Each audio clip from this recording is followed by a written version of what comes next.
Since long ago, extraterrestrials living on another planet have been visiting Earth. Just as we call ourselves human beings, they are called Elohim.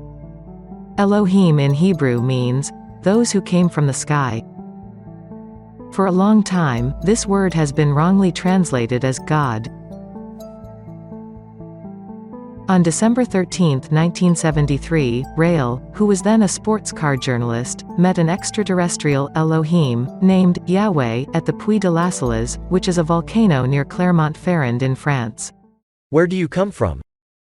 From very far away. Is this the first time you have visited the Earth? Oh no, I have been here very often.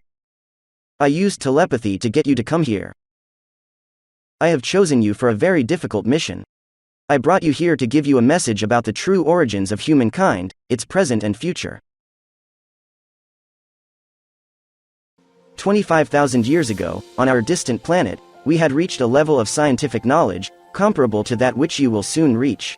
Our scientists perfected their techniques, and tried to create more advanced forms of life. They searched for a planet that was suitable to carry out their projects. Then finally, they discovered the Earth. The Earth at that time was entirely covered with water and thick fog. So then, we raised matter from the bottom of the seas and piled it to form a gigantic continent in order to create life. We placed 7 research teams in laboratories on different areas of the continent, synthesized DNA from chemicals taken from the Earth, and created microorganisms, plants, fish, birds, animals, and human beings in this order. The team located in the country you now call Israel created animals that were the most beautiful. Their plants had the sweetest perfumes, the human beings they created were the most intelligent.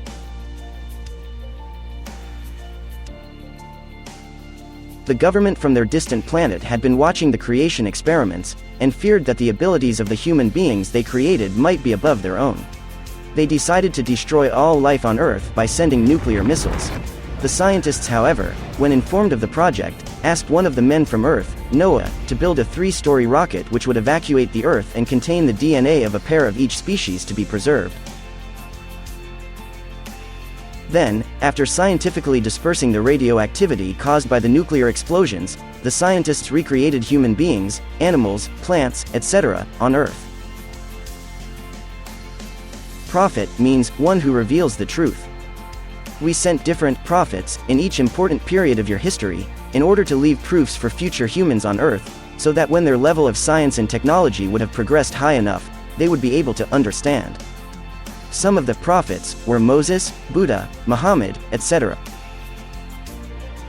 The mission of Jesus was to spread the truth about the origin of life on Earth so it can be understood during the age of the apocalypse. Apocalypse means revelation in Greek. What I am revealing to you now can only be understood today thanks to humanity's current scientific knowledge. Humanity is in this period of the age of the apocalypse. But why have you been watching over us for such a long time? Why are you telling us now? Our love towards humanity on Earth, that we have been watching, is infinite. We love you. We wish to find out if humanity will love us the same way. We also created life, just like on your Earth, on 2 other planets which are relatively close to Earth. You are a very important part of the cycle continuing this chain of creations. You have a very high percentage risk of self-destruction. But if you choose the way of peace, and are able to overcome violence and aggressiveness between humans, we will visit you officially and wish to give you our 25,000 years of advanced scientific knowledge as our heritage. You should get rid of all mysticism immediately. For example, when Moses separated the waters of the Red Sea with his cane in order to help the people of Israel escape from Egypt, in fact, it was repulsion rays beamed from our spaceship that created the path on the ocean floor. That was purely scientific. If you wish to welcome us, please build an embassy on Earth to receive us officially.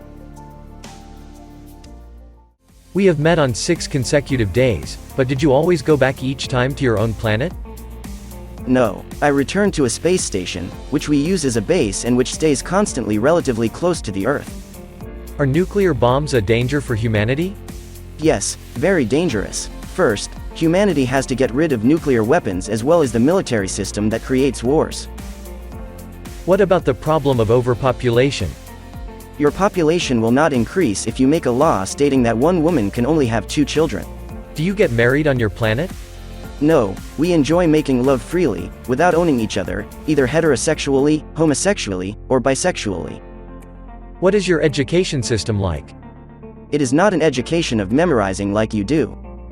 We learn by injecting a memory substance, so the children are free from the hard work of memorization, and they can do only what they are really interested in. What is your population like? Are there races?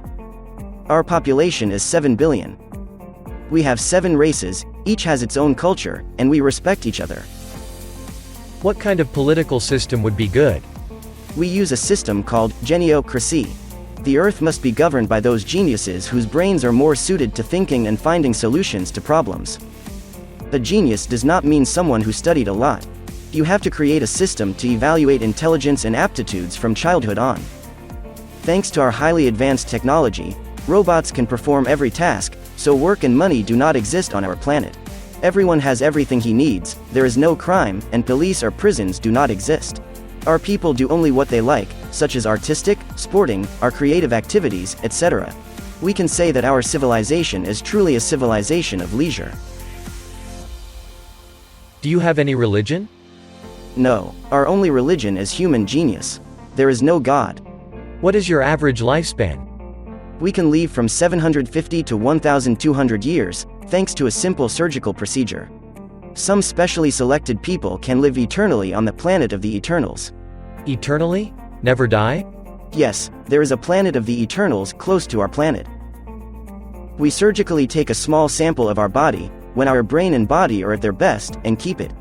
Then, when we die, we perfectly recreate our original body from the cells that were stored.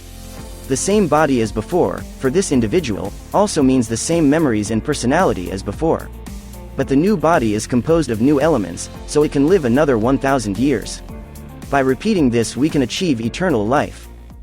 In 1975, the Elohim took Rael to the planet of the Eternals thanks to a technology, which is 25,000 years ahead of our own.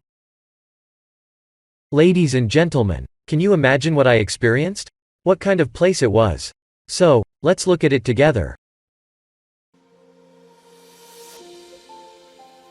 Welcome to the planet of the Eternals. On the planet of the Eternals, there were, in 1975, 8,400 people from Earth living there, people who, during their lives, reached a sufficient level of open-mindedness, or who enabled humanity to progress from its primitive level through their discoveries, their writings, their ways of organizing society, and their exemplary acts of fraternity, love or selflessness. Alongside them also live the 700 Elohim, members of the Council of the Eternals. Rael, here are the prophets, who have been recreated after their death on Earth. These people at the table are Moses, Buddha, Jesus, Muhammad and many others. They are all representatives of the religions created after our contacts on Earth. We are biological robots. We were created as an adult body, ready to function, and we are incapable of the slightest violence. We exist to take care of the dirty and odd jobs, and to serve any kind of request. Rael, this is where we make the biological robots. Each of us owns an average of 10 robots. This machine generating the biological robots gives them the exact physical appearance and specialization you desire. I wore this special helmet and imagined a melody. I could immediately hear wonderful music corresponding exactly to what I was thinking about. And when I sat in front of a screen and imagined certain scenes, these scenes at once became visible on the screen. I was told that many people here use this equipment to create wonderful works of art.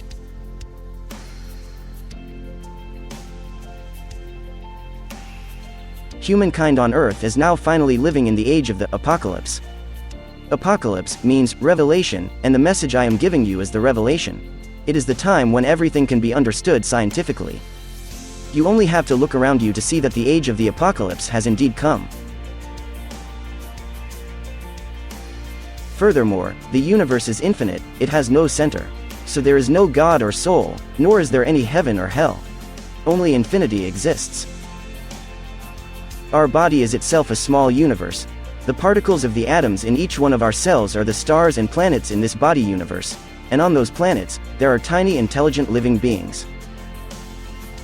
In the same way, our universe is part of a gigantic being. We are living on the Earth, which is a particle of one of the atoms composing that gigantic living being. Also, this gigantic being is in its turn only part of an atom of another even larger being. This cycle of infinity, small and large, continues infinitely. Rael. You are the last prophet that we are sending on Earth. Spread this message to people around the world, and guide those who understand this message. They will help you.